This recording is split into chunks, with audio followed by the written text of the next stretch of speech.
নমস্কার, 7 hour news নেটওয়ার্কে আপনাদের স্বাগত। সাংবাদিকদের মুখোমুখি হয়ে রহুরা থানার ভারপ্রাপ্ত আধিকারিক ঋগ্বেদ সাহার বিরুদ্ধে একাধিক অভিযোগ তুলে ক্ষোভ উগরে দিলেন খড়দহের বিধায়ক তথা রাজ্যের কৃষিমন্ত্রী শোভনদেব চট্টোপাধ্যায়। কি বললেন তিনি, শুনবো। খড়দহ বিধানসভা মোটামুটি ভাবে থানা হলো খড়দহ থানা, রহড়া থানা, নিজের জায়গা তারা কভার করে। এছাড়া আছে খোলা, এছাড়া আছে নিউপাড়া। এখন পর্যন্ত যত কমপ্লেন আমার কাছে এসছে আমি তত জায়গায় ছুটে গেছি। আমি পুরো পাতুলিয়া, বন্দিপুর শহর সব ঘুরে এলাম। সমস্ত অভিযোগটা খড়দহ থানার বিরুদ্ধে এবং তাদের অফিসাররা with the help of the central force মেয়েদের ধাক্কা দিয়ে ফেলে দেওয়া।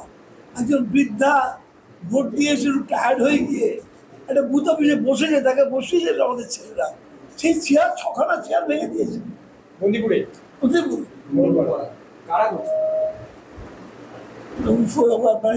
সেন্ট্রাল ফোর্সকে দিয়ে করাচ্ছে আমাদের লোকাল রহড়া থানার অফিসাররা। আমি শুনলাম ওখানে মহিলা, আমি এই রহড়া থানার অফিসে ওসির বিরুদ্ধে বা আইসির বিরুদ্ধে আমি নিজে এআরওকে কমপ্লেন করেছি, আমি নিজে পুলিশ কমিশনারকে কমপ্লেন করেছি যে হি শুড বি রেস্ট্রেন্ড। ও দেখে দেখে একই জায়গায় বন্দিপুরে পাতুলিয়াতে সিপিএমের লোকরা বসে আছে আর 7জন 8জন, আমার আপত্তি নেই। আমাদের লোকেরা বসে আছে 8জন 7জন 9জন বসে আছে, আপত্তি নেই। বিজেপির লোকেরা বসে আছে 8জন 9জন, আমাদের আপত্তি নেই। ওখানে আমাদের অফিসগুলো যেখানে যেখানে আছে সেখানে যদি 2জনের বেশি 3জন থাকলে আমি করে দেবো। যে নতুন, হ্যাঁ, আপনি এত প্রোঅ্যাক্টিভ হলেন কি করে? আমি তো দীর্ঘদিন ধরে ইলেকশন করে আসছি। এর বাইরে 100 মিটারের বাইরে, তার থেকে আরো অনেক দূরে যদি ছেলেরা 7জন 8জন বসে থাকে, মহিলাই বেশি ছিল। একজন মহিলাকে এমন ধাক্কা মেরেছে তাকে ভোট পর্যন্ত দিতে দেয়নি। আমি আর গিয়ে ভোট দিতে এলাম তাকে দিয়ে। এই ঘটনা কি ভোটারদের প্রভাবিত করছে? মানে ভোটাররা ভোট দিতে গিয়ে ভয় পাচ্ছে কি? এক্স্যাক্টলি রহড়ার যিনি আইসি, তার যে ভূমিকা, তাতে করে ভোটাররা তো প্যানিক হচ্ছেই যে উনি যদি বিনা কারণে, যেটা কিনা ভোট কেন্দ্রের থেকে অনেক দূরে তারা বসে আছে, একটা দেওয়ালের গায়ে 7টা কি 8টা চেয়ার ছিল, আমাদের 5-6টা মেয়ে ছিল, একটা ছেলে ছিল, আর এখানে 2টো খালি রাখা ছিল। যদি কেউ বয়স্ক মানুষ আসে, বসতে চায়, বসতে দেওয়া হবে, জল দেওয়া হবে, এই কারণের জন্য সেখানেও গিয়ে বয়স্ক মহিলাকে ঠেলে তুলে দিয়েছে। একটি মেয়ে লাইনে দাঁড়িয়ে আছে, সেই মেয়েটি, তার পেছনে 2জন বৃদ্ধা ছিল। সে বলছে আপনারা এগিয়ে যান, আমার তো অল্প বয়স, আপনারা পিছিয়ে আছে, আমি আপনাদের পেছনে দাঁড়াচ্ছি। একজন অফিসার, কি নাম, সুমন সরকার, এই মেয়েটাকে ধাক্কা মেরে ওদের দূর হয়ে ভোট দিতে পারবি না বলে ধাক্কা মেরে বার করে দিয়েছেন। আমি আর ওই সৌগত ইলেকশন এজেন্ট দিয়ে ভোট দেওয়ালাম, তাকে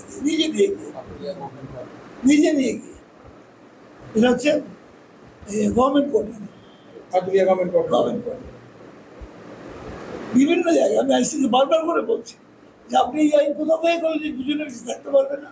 তাহলে সবার জন্য এই আইনটা প্রয়োগ করুন, শুধু তৃণমূলের জন্য আইনটা কেন? যে খবরটা আমি পেয়েছি সেটা আপনাদের ক্লিয়ার করে দিই। আমার কাছে খবর যে সিপিএম এবং বিজেপি আন্ডারস্ট্যান্ডিং করে ওরা কনস্ট্যান্ট, ওটা 2টো অফিস খুলেছে, কনস্ট্যান্ট কমপ্লেন করে যাচ্ছে আমাদের ছেলেদের বিরুদ্ধে। কনস্ট্যান্ট অবজারভারকে কমপ্লেন করছে বা এই আরোকে কমপ্লেন করছে, কনস্ট্যান্ট একেবারে রেগুলার করছে। আমাদের এই ছেলেকে বলা হচ্ছে যে তুমি ভোটটা দিয়ে থানায় এসে প্রস্তাবিত ভোটটা পড়ছিস না কোনো দিকে। কালকে একটি ছেলেকে দেখেছে থানা থেকে, ওই ভোট নতুন নিয়ে এসছে, আমার সঙ্গে দেখা করতে আসছে, আমি দেখা করতে যেতে পারি, কিন্তু আপনি আটকে রেখে দেবেন তাকে। আমি আটকে রাখবো না। কেন ডাকছেন বলুন তো? ইলেকশনটা একদিন আমার একটা বাড়ির লিডারকে আমি ডাকছি, সে আমার উপপ্রধান, তাকে আপনি কেন ডাকছেন? জবাব নেই।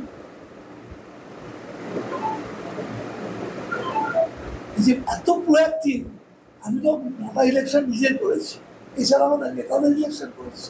মমতা ইলেকশন আমি স্টিম ইলেকশন এজেন্ট থেকেছি। আমি ওখানে doctor Debprasad Chattopadhyay chief election agency গেছি, সুব্রত মুখার্জি ইলেকশন করেছেন দায়িত্ব নিয়ে। আজকে উনি বললেন দুজনে বেশি থাকতে পারবে না, আর সব জায়গায় বেশি বেশি কোনো জায়গায় কেউ অভিযোগ করছে না।